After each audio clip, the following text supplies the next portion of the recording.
Hello guys, आपका हमारे experience institute में बहुत बहुत स्वागत है। जैसे कि हम पहले पढ़ चुके हैं, ये हम पढ़ रहे हैं शीत युद्ध क्या है। हम फर्स्ट बुक पढ़ रहे हैं समकालीन विश्व में राजनीति।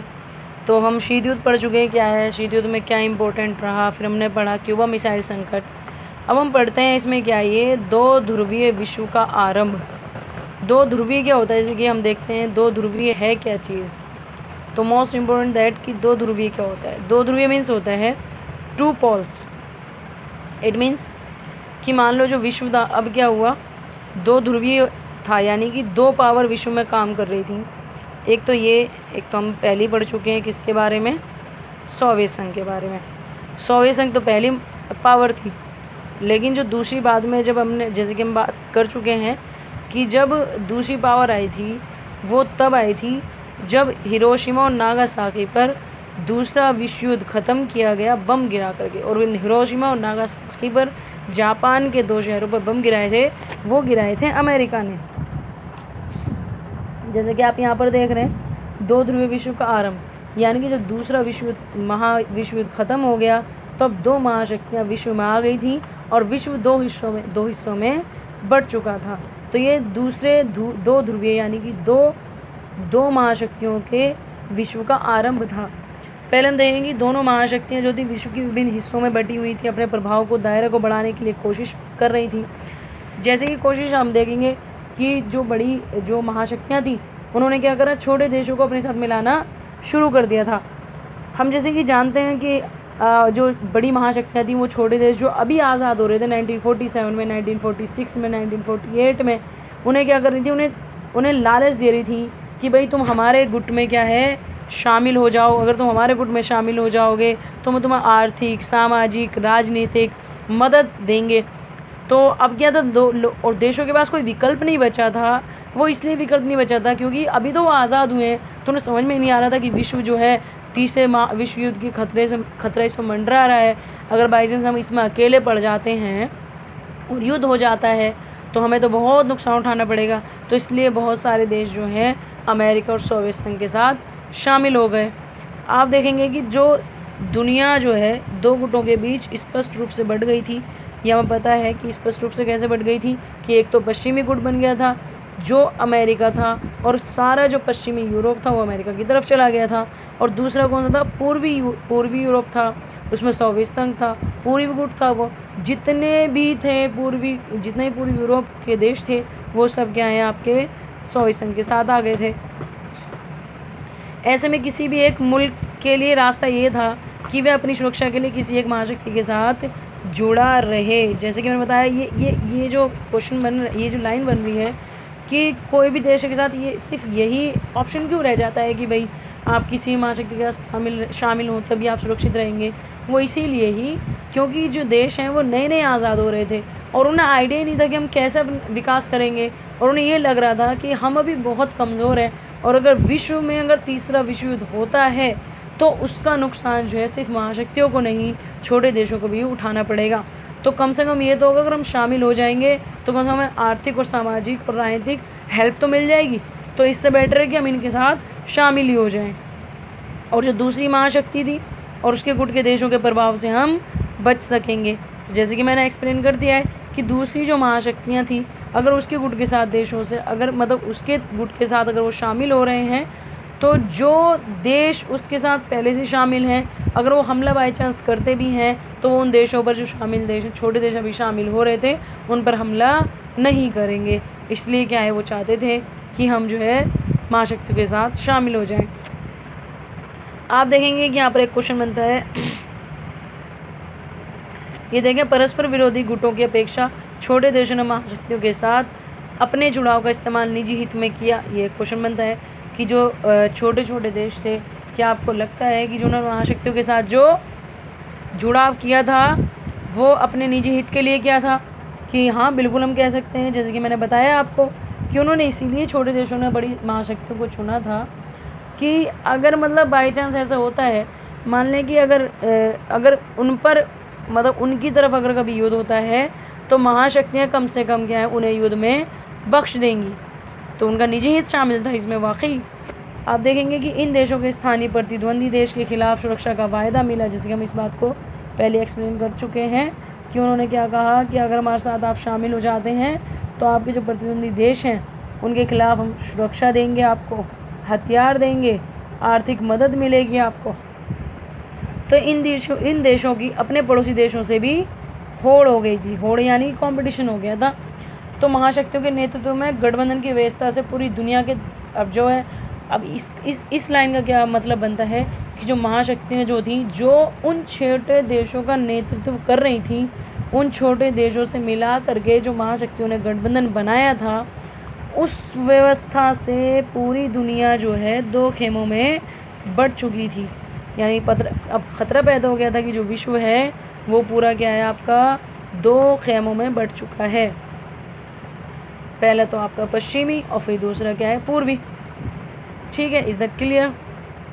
अब आप देखेंगे कि महाशक्तियों के नेतृत्व में जो गठबंधन हुआ उस व्यवस्था से पूरी दुनिया के दो देशों में बट जाने का खतरा पैदा हो गया। आपका एक तरफ तो क्या था यूएसए और दूसरी तरफ आपका क्या था यूएसएसआर। ठीक है ना, एक तो यूनाइटेड स्टेट ऑफ अमेरिका और दूसरा कौन सा था आपका सोवियत यूनिटी। ठीक है ना। आप देखेंगे कि ये विभाजन जो हो रहा था, ये जो विभाजन सबसे पहले कहाँ हुआ था यूरोप में हुआ था। जैसे कि मैंने कहा जो पश्चिमी यूरोप वाले जो अधिकतर देश थे उन्होंने अमेरिका का पक्ष लेना शुरू कर दिया और जबकि पूर्वी जो यूरोप के थे वो सोवियत खेमे में शामिल हो गए। तो इसलिए ये खेमे पश्चिम और पूर्वी गठबंधन कहलाते हैं। तो क्वेश्चन आ सकता है 1 नंबर का कि पश्चिमी और पूर्वी गठबंधन क्यों कहलाते हैं, तो आप बताएंगे कि ये इसलिए पश्चिमी और पूर्वी गठबंधन कहलाते हैं। आप देखेंगे पश्चिमी गठबंधन ने क्या है, हाँ अब एक बात ये भी है कि यहाँ पर जो संधियाँ हुई, संधियाँ मीन्स ट्रीटीज़ यानी कि समझौता हुआ। तो अमेरिका ने भी काफ़ी समझौते किए अपने छोटे देशों के साथ मिलकर के। जो अमेरिका के साथ जो देश शामिल थे उनके साथ मिलकर ही अमेरिका ने गठबंधन की, ट्रीटी की, समझौता किया। तो आप देख रहे थे जो अमेरिका ने जो पहला समझौता किया था, पश्चिमी गठबंधन ने स्वयं को एक संगठन का रूप दे दिया था और इस संगठन की शुरुआत कब हुई थी अप्रैल 1949 में। इसको वैसे तो नाटो कहते हैं, यानी कि उत्तर अटलांटिक संधि संगठन की स्थापना कब हुई थी 1949 में हुई। इसमें कितने देश शामिल थे, इसमें 12 देश शामिल थे। नाटो किसका संगठन था, अमेरिका का, पश्चिमी यूरोपीय देशों का और जो उसके साथ अन्य शामिल देश थे। अब आप देखेंगे जो ये जो नाटो बना है इसके जो है इन्होंने एक घोषणा पत्र तैयार किया इसका। इस घोषणा पत्र में इन्होंने क्या है कुछ बातें रखी। इन्होंने कहा कि भाई जो हमारे साथ शामिल हो जाएगा तो हम क्या करेंगे उसे, अब मान लो अगर किसी पर भी जो नाटो में शामिल है, जो देश नाटो में शामिल हैं, अगर उन पर कोई भी हमला होता है, यानी किसी के भी द्वारा विश्व में अगर कोई भी नाटो में जितने भी देश यानी 12 देश थे, जितने भी देश नाटो में शामिल हैं, अगर उनके ऊपर हमला होता है तो क्या होगा, उत्तरी अमेरिका और यूरोप के इन देशों में से किसी एक पर भी अगर हमला होता है तो उसे क्या पूरे नाटो पर हमला माना जाएगा, यानी पूरे संगठन में शामिल सभी देशों पर इसे हमला माना जाएगा और नाटो में शामिल हर देश एक दूसरे की क्या करेगा, मदद करेगा। तो आप बता देंगे कि नाटो जो है 1949 में हुई थी। ये क्या थी, एक अंटार्कटिक संधि थी। तो और ये किसकी तरफ से थी, अमेरिका की तरफ से थी। तो ये इसी प्रकार हम देखेंगे कि जब नाटो अमेरिका ने बनाया तो सोवियत संघ पीछे नहीं रहा।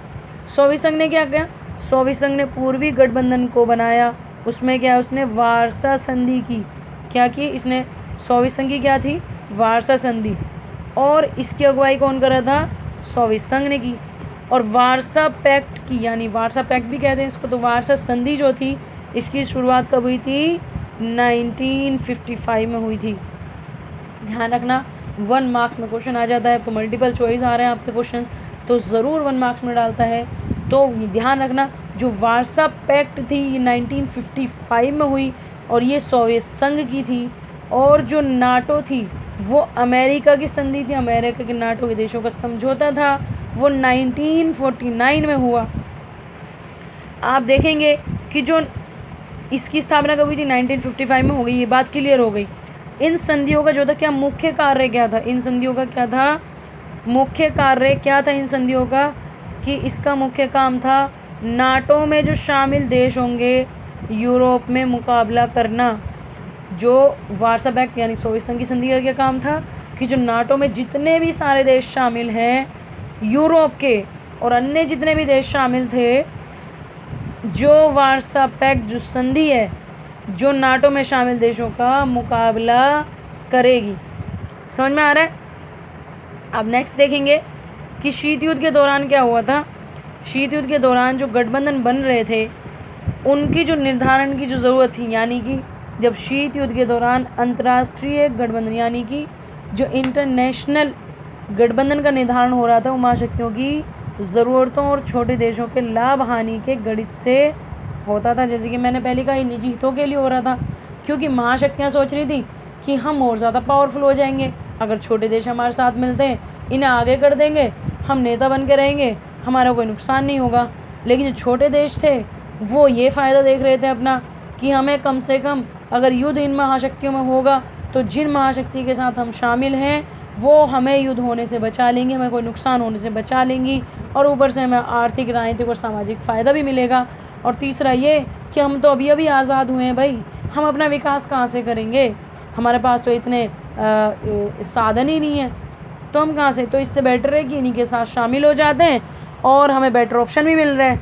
तो आप देखेंगे कि जैसा ऊपर बताया जा चुका है कि महाशक्तियों के बीच तनातनी शीत युद्ध जो था, तनातनी का युद्ध था, उसका मुख्य अखाड़ा कौन बना? यूरोप बना। ठीक है जी, इसका मुख्य अखाड़ा यूरोप बना।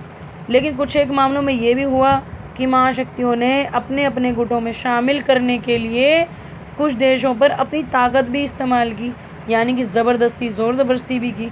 तो पूर्वी यूरोप में जो सोवियत संघ की दखल अंदाजी इसका उदाहरण है।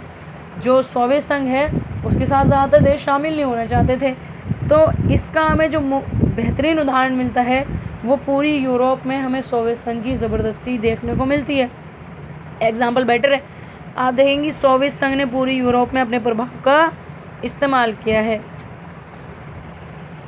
आप देखेंगे नेक्स्ट, तो सोवियत संघ ने ज़बरदस्ती की। आप देखेंगे इस क्षेत्र में पूरी यूरोप में सोवियत संघ ने ज़बरदस्ती क्या की कि इस क्षेत्र के जो देश थे उसमें सोवियत संघ की सेना की व्यापक उपस्थिति ने ये सुनिश्चित करने के लिए अपना प्रभाव जमाया कि यूरोप का पूर्वी हिस्सा सोवियत संघ के दबदबे में रहे।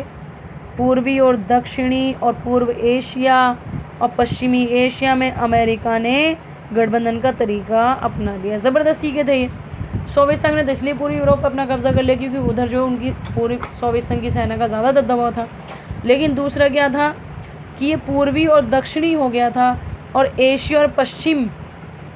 तो आप देखेंगे कि पूर्वी और दक्षिण हो गया और पूर्व एशिया और पश्चिमी एशिया में अमेरिका ने गठबंधन का तरीका अपनाया। तो इस गठबंधन को सीटो और सेंटो नाम से भी हम जानते हैं। तो इस गठबंधन को दक्षिणी पूर्व एशियाई संधि संगठन, साउथ जो साउथ नेशन कंट्रीज़ थी वो सीटों में शामिल थी, जो कि दक्षिण पूर्व एशियाई संधि संगठन कहलाया। और जो हमारा दूसरा क्या था, जो केंद्रीय सेंट्रल जो थी वो क्या कहलाई, हमारी सेंटो कहलाई। आप देखेंगे कि इसके जवाब में सोवियत संघ ने जब सीटो और सेंटो संधियां बन गई अमेरिका की तरफ से, तो इसके जवाब में सोवियत संघ ने क्या किया, साम्यवादी चीन ने इस क्षेत्र के देशों पर मसलन उत्तरी वियतनाम हो गया, उत्तरी कोरिया हो गया और इराक के साथ अपने संबंध मजबूत करने शुरू कर दिए। तो जब तक शीत युद्ध चल रहा था तो चीन और जो सोवियत संघ था उसके रिश्ते काफ़ी बेटर थे। आप देखेंगे कि शीत युद्ध के कारण विश्व के सामने दो गुटों के बीच बढ़ जाने का खतरा पैदा हो गया था, क्योंकि संधियां बन रही थी और जो छोटे देश थे वो महाशक्तियों के साथ मिल गए थे। तो विश्व जो है अब उत्तरी और पश्चिमी और पूर्वी दो गुटों में बंटकर अलग हो गया था, पूरी तरीके से साफ नज़र आ रहा था। तो ऐसी स्थिति में ये नज़र आ रहा था कि औपनिवेशिक शासन मसलन जैसे आपका ब्रिटेन हो गया, क्योंकि ब्रिटेन उस टाइम पर भारत में था। चाइना भी तब तक आज़ाद नहीं होता। 1948 में चाइना आज़ाद हुआ, 1947 में हमारा इंडिया आज़ाद हुआ। और फ्रांस के चंगुल से मुक्ति जो हो रहे थे न स्वतंत्र देशों को, ये चिंता हुई कि कहीं वह अपनी इस आज़ादी को पाने के साथ खो ना बैठे, तो इसलिए उन्होंने गठबंधन में भेद पैदा हुए और बड़ी जल्दी उनमें दरार भी पड़ी। और जो साम्यवादी चीन था, जैसे कि मैंने कहा, उस टाइम पर तो चीन और साम्यवादी जो सोवियत संघ था, उनकी मित्रता काफ़ी गहरी थी। लेकिन जब ये अभी चीन आज़ाद हुआ था और चीन की पॉपुलेशन बहुत ज़्यादा थी और आर्थिक विकास बहुत कम था और चीन बहुत ज़्यादा गरीबी की स्थिति में था, और जो सोवियत संघ था ये ज़बरदस्ती चीन को क्या है अपने जो है नीचे के पाव में रखना चाहता था। तो इससे बेटर चीन ने सोचा हम इससे दूर रहते और अपना विकास हम खुद करते हैं। फिर चीन ने भी क्या है सोवियत संघ का साथ छोड़ा, और फिर 1950 के जो दशक रहा है उसके बीच में ही सोवियत संघ में और चीन में अनबन होना शुरू हो गई। और 1969 में इन दोनों के बीच एक छोटे ज़मीन के टुकड़े को लेकर कि उस पर आधिपत्य यानी कि उस पर जो है अधिकार किसका हो लेकर के छोटा सा युद्ध भी हुआ। कब हुआ? सोवियत संघ और चीन के बीच युद्ध जो हुआ था वो 1969 में हुआ। आप देखेंगे कि इस दौर की एक और महत्वपूर्ण घटना कौन सी रही? गुटनिरपेक्ष आंदोलन। अगर आपको याद होगा तो हम इंट्रो में इसको डिस्कस कर चुके हैं कि जो गुटनिरपेक्ष आंदोलन है इसने बहुत बड़ी भूमिका निभाई है शीत युद्ध के दौर में, और इसका जन्मदाता हमारा भारत रहा है, यानी कि इंडिया। मैं इंडिया को आई से डिनोट कर रही हूँ कि गुटनिरपेक्ष आंदोलन का जन्मदाता कौन रहा? इंडिया रहा। तो गुटनिरपेक्ष का जो विकास हुआ था वो 60s के दशक में ही हुआ था। इस आंदोलन ने क्या करा? नव स्वतंत्र राष्ट्रों को दो ध्रुवीय विश्व का गुटबाजी से अलग रहने का मौका दे दिया। यानी कि इसने कहा, गुटनिरपेक्षता ने कहा, गुटनिरपेक्ष आंदोलन का क्या मानना था कि भाई जिस भी देश को अगर दोनों देशों में शामिल नहीं होना तो वो गुटनिरपेक्ष आंदोलन जो गुटनिरपेक्ष गठबंधन है उसमें शामिल हो जाए। इस गठबंधन में सिर्फ वही देश शामिल हैं जो ना तो अमेरिका के साथ हैं और ना ही सोवियत संघ के साथ हैं। ये अपना अलग विकास करेंगे। ये देश ना तो दोनों देशों से दुश्मनी रखेंगे और ना ही दोनों देशों के साथ युद्ध करने के लिए आगे आएंगे। ये दोनों ही देशों से मित्रतापूर्वक संबंध रखेंगे। यही गुटनिरपेक्ष आंदोलन था। हाँ, ये क्वेश्चन बहुत बार आता है। 6 मार्क्स या 4 मार्क्स का क्वेश्चन हमेशा पूछा जाता है कि ये सवाल भी तो उठता है कि आखिरकार जो महाशक्तियाँ थी उन्हें अपना गुट बनाने की ज़रूरत क्यों पड़ गई अन्य छोटे देशों के साथ? आखिर उनके पास अपने परमाणु हथियार थे, अपनी स्थायी सेना के ताकत थी, महाशक्ति ताकतवर थी कि उन्हें ज़रूरत ही नहीं थी एशिया और अफ्रीका, यहाँ तक कि यूरोप के अधिकांश छोटे देशों से साझी शक्ति भी उनमें कोई मुकाबला नहीं कर सकता था अमेरिका और सोवियत संघ का, तो उन्हें क्या ज़रूरत पड़ी? तो इसका आंसर ये है कि क्वेश्चन ऐसा बनता है कि महाशक्तियों को छोटे देशों के साथ सैनिक संबंध बनाने की क्या आवश्यकता पड़ गई, क्या ज़रूरत पड़ गई, तो या फिर छोटे देशों से गठबंधन बनाने के बाद महाशक्तियों को क्या फ़ायदा हुआ? इस तरीके से क्वेश्चन बनता है। तो इसका आंसर यहीं पर ही हम यहाँ दिखा देते हैं। इसका आंसर ये रहा। तो निम्नलिखित आप आंसर ऐसे लिखेंगे कि निम्नलिखित आधार पर कहा जा सकता है कि छोटे देशों के साथ महाशक्तियों को संबंध बनाने की आवश्यकता इसलिए पड़ी क्योंकि आंसर ये बनता है आपका क्योंकि। यहाँ पर क्योंकि लिख देंगे क्योंकि छोटे देश जो थे निम्न कारणों से महाशक्तियों के काम आ सकते थे। नंबर 1, जो छोटे देश थे उनके पास ईरान हो गया, इराक हो गया, इनके पास तेल है, खनिज है, जो कि इतना ज़्यादा इकोनॉमिकली सपोर्ट करता है कि महाशक्तियाँ अगर अपने परमाणु हथियारों पर अपना खर्चा कर देती हैं तो उन्हें इकोनॉमिक सपोर्ट जो है ईरान इराक से मिलता रहता। दूसरा, भू क्षेत्र। चाइना के पास कितना बड़ा भू क्षेत्र है, चाइना सबसे बड़ा देश, भू क्षेत्र सबसे ज़्यादा है। तो इसलिए क्या है, भारत है हमारा, बहुत बड़ा भू क्षेत्र है। तो इसलिए क्या है, महाशक्तियाँ अपने नवस्वतंत्र राष्ट्रों से ताल्लुक़ रखना चाहती थी, जिससे क्या है ये भू क्षेत्र की वजह से यहाँ से महाशक्तियाँ अपने हथियारों और सेना का अच्छे से चला सकती थी, संचालन कर सकती थी। संचालन मीन्स चलाना, प्रोसेस। ओके, तीसरा क्या बनता है आपका पॉइंट? फर्स्ट, सेकंड और थर्ड पॉइंट आपका क्या बनता है, आप देखेंगे कि आपका थर्ड पॉइंट बनता है कि सैनिक ठिकाने, मोस्ट इम्पोर्टेंट है ये, कि जहाँ से महाशक्तियाँ एक दूसरे के नाम से जासूसी कर सकती थी। और फोर्थ पॉइंट आर्थिक मदद, क्योंकि जिसमें गठबंधन में शामिल बहुत से छोटे देश सैन्य खर्च वहन करने में हमेशा ही महाशक्तियों के मददगार रहे थे।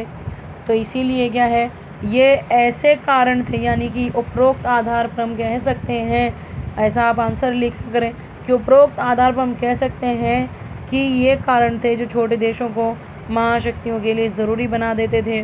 विचारधारा के कारण भी ये देश महत्वपूर्ण थे। गुटों में शामिल देशों की निष्ठा, यानी कि चाहत ये थी कि वह संकेत मिलता था कि महाशक्तियाँ विचारों का पारस्परिक युद्ध भी जीत रही हैं गुट में शामिल हो रहे देशों के आधार पर। जैसे कि हम पहले डिस्कस कर चुके हैं, जो शीत युद्ध था ये परमाणुओं का युद्ध नहीं था, ये विचारधाराओं का युद्ध था। क्योंकि जो भी देश या भी जो भी महाशक्ति जीतती, वही विचारधारा पूरे विश्व का सामाजिक राजनीतिक संचालन करती। अब क्योंकि शीत युद्ध का विघटन हो गया, अमेरिका जीता, तो विश्व एक ध्रुवीय हो गया था 1991 के बाद। तो जो वो अमेरिका है, USA है, वो इन विचारधाराओं को क्या कर रहा था, सपोर्ट कर रहा था। उदारवाद, लोकतंत्र, पूंजीवाद, समाजवाद। और ये जो है साम्यवाद, जो समाजवाद है, ये साम्यवाद से कहीं बेहतर है। जो ये तीनों चीज़ें हैं, उदारवाद, लोकतंत्र और पूंजीवाद, और आज इन्हीं का ही बोलबाला है पूरे विश्व में, सिर्फ चाइना को छोड़ करके। और समाजवाद और साम्यवाद से ये तीनों चीज़ें कहीं ज़्यादा बेहतर हैं। और समाजवाद और साम्यवाद उदारवादी, लोकतंत्र और पूंजीवाद की अपेक्षा ज़्यादा बेहतर हैं। दोनों ही तरीके से दोनों चीज़ें बेहतर हैं। लेकिन आज देखते हैं अमेरिका जीत गया था, तो इसलिए पूरे विश्व में आज क्या है, उदारवाद, लोकतंत्र, पूंजीवाद का बोलबाला है। और साम्यवाद और समाजवाद जैसी जो विचारधाराएँ हैं वो हमें धूमिल होती नज़र आती हैं। आप नेक्स्ट हम पढ़ेंगे, नेक्स्ट टॉपिक है शीत युद्ध का दायरा। मोस्ट इम्पोर्टेंट टॉपिक है और इम्पोर्टेंट भी है, तो हम इसको नेक्स्ट स्टार्ट करेंगे बाद में। प्लीज़ अगर आपको समझ में आया है तो हमारा चैनल लाइक एंड सब्सक्राइब कीजिए, अपने फ्रेंड्स के साथ शेयर कीजिए। ये सिर्फ 12th क्लास की आपके काम नहीं आएगा, अगर आप जीके पढ़ रहे हैं तो जनरल नॉलेज में आपके लिए मोस्ट इम्पोर्टेंट है। प्लीज़ हमें सपोर्ट कीजिए, क्योंकि सपोर्ट तब आप करते हैं तो मोटिवेट होते हैं फिर और वीडियो बनाने के लिए। प्लीज़ हम मेहनत कर रहे हैं तो हमारी मेहनत में हमारा साथ दीजिए। अपना ध्यान रखिए, कोविड-19 चल रहा है, घर में रहिए और घर पर बैठकर पढ़िए। Bye, thank you.